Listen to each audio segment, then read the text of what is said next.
Ang kwentong ito ay hango sa totoong buhay. Karanasan po ito ng inyong narator ngayon na si Ka Virgo.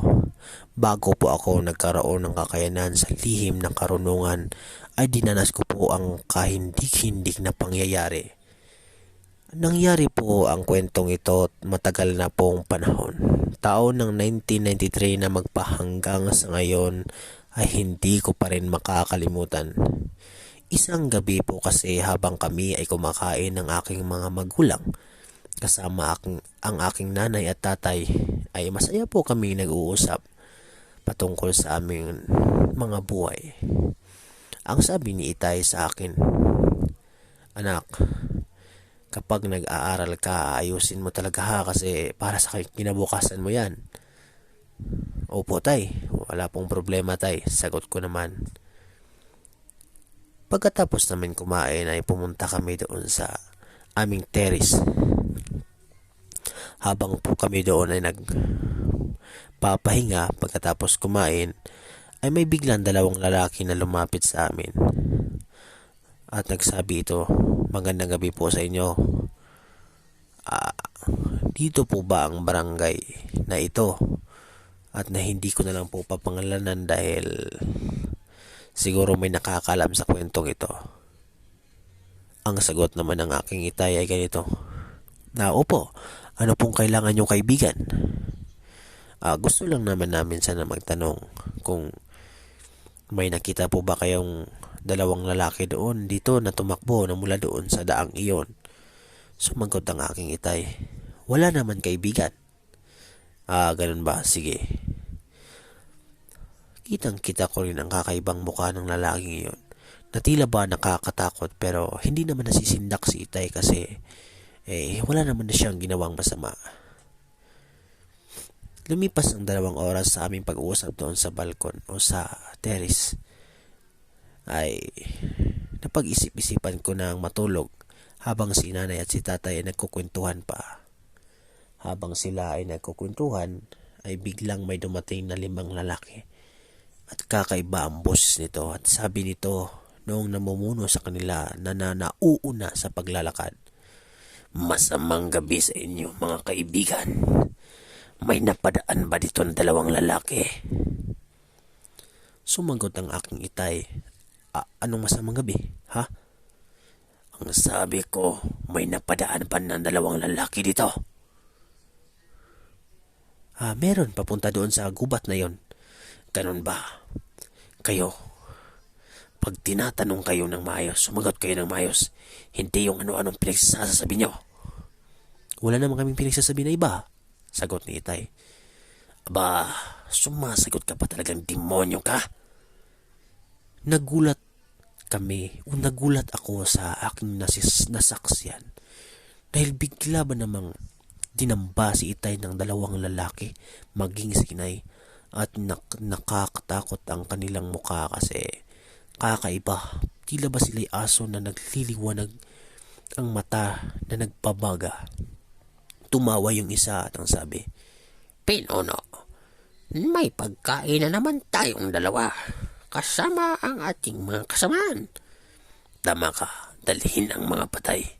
Mukhang ito lang namang 2 ito ang nakatira sa lugar na ito dahil malayo ang kabayan." Tila ba ang boses ng pinuno nila ay nagbabago. Takot na takot ako, mga kinikiliw kong tagapakinig. Kahit nakikita kong wala ng buhay si Itay ay wala man lang akong nagawa upang tulungan sila. Hanggang sa bigla na lang nawala ang mga lalaki, maging ang katawang patay ni Inay at ni Itay ay bigla na lang nawala. At pagkatapos noon ay talagang nalungkot ako. Araw-araw akong nagpupunta sa mga kabundukan sa gubat kung makikita ko ba ang katawan ng aking mga magulang, pero bigo po talaga akong hanapin. Fast forward po tayo. Lumipas ang 10 taon, 2003 po yon, buwan ng Nobyember. Habang ako ay naglalakad at binata na ako, hinahanap ko pa rin ang aking mga magulang kahit alam kong walang-wala na talagang pag-asa. Habang ako'y naglalakad ay may nakasalubong akong isang matanda. Ang nagsalita ito at ang sabi nito, Magandang gabi o magandang araw sa iyo, iho. Meron ka bang tubig dyan? ang sabi ng matanda. Binigyan ko ng tubig ang matanda pati pagkain kasi kitang-kita ko sa kanyang katawan ang panghihina at gutom uhaw. Ang sabi ko sa kanya, lolo, ito po, may tubig at saka may pagkain konti po, hati na lang po tayo kasi magtatanghalian naman din. Ay, ganun ba? Salamat naman kung ganun, iho. Ano bang hinahanap mo, iho, at napapansin ko lagi ka dito? Yung magulang ko po kasi, tinangay po ng mga kakaibang lalaki na matagal na pong panahon, 10 taon na pong nakaraan. Ganun ba? Ano bang plano mo? Ang plano ko sana, mabigyan mo lang ng hustisya ang pagkamatay ng aking mga magulang. Ay, ganun ba? Gusto mo bang mag-aral ng lihim na karunungan? Sabi ng matanda. Ang sabi ko po, ano naman po yung lihim na karunungan? Ang lihim na karunungan ay parang albularyo at pagbubuhis ng buhay.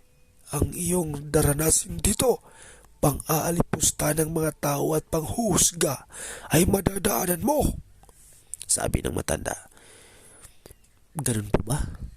Oh, Fast forward na naman po tayo. Nakalipas ang 1 taon ay nag-aral nga ako ng lihim ng karunungan ng aking maestro na tawagin natin sa pangalang Lucio.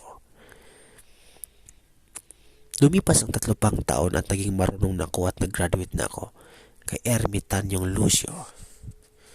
Ang sabi ko sa kanya, Maestro, lalakad na po ako at hahanapin ko na po kung sino mang mga aswang na yon. Ang sabi ng maestro ko, sige, mag-iingat ka. Nahirap na ako rin sa pagsasalita at hindi na rin ako magtatagal. sabi ng maestro ko, habang ako ay naglalakad sa gubat. Lumipas ang 2 araw sa aking paglalakad ay may nadiskubre akong tagumpariyo. Pumasok ako doon at tila ba mayroon akong napansin sa isang lalaki na mukha doon na nakaupo sa isang magandang upuan na bato na maraming nakapalibot na parang mga tao na may hawak na matataas na uring sibat. Nagsalita ang isa sa mga grupo doon at ang sabi nito sa akin, saan ang tungo mo, ha? Sinabi ko naman sa kanila, hinahanap ko lang ang aswang na pumatay sa aking mga magulang. Kahit yung pinuno lang, sabi ko na nag-iiba na ang aking boses. Habang naririnig ito ng pinuno ay bigla itong tumayo at nagsisigaw ito sa akin. Ang sabi naman ito sa akin, buhay ka pa pala. Anong sabi mo, ha? Papaslangin mo ang pinuno dito. Magagawa mo ba yun, ha? Mababang uri ng antingero. Sabi naman ng pinuno sa akin. Ang sabi ko naman sa kanya, wala akong pakialam kahit sino ka. Ganun ba? Hinamon ko nga ng 1-1 ang pinuno nila. Suntukan sa suntukan at kapangyarihan sa makapangyarihan. Nagbago ito ng angyo at isa pala itong gabunan. Medyo napaatras ako pero talagang desidido na akong patayin ang gabunan na ito. Na nagbanggaan kami sa isang lugar. Talaga lang namang napakalakas niya kasi napaatras talaga ako sa sobrang lakas ng pagbangga niya. Sa aming pagtitikma o sa aming pagtotoo ay tila ba talagang nalulugay na ako kasi marami na akong sugat. Gumamit na rin ako ng aking pagiging antingero. Binagsak ko ang aking anting na si Atardar at umusal ako ng kakaibang usal na pantawag sa sibat ni Atardar. Hindi ito napansin ng aswang.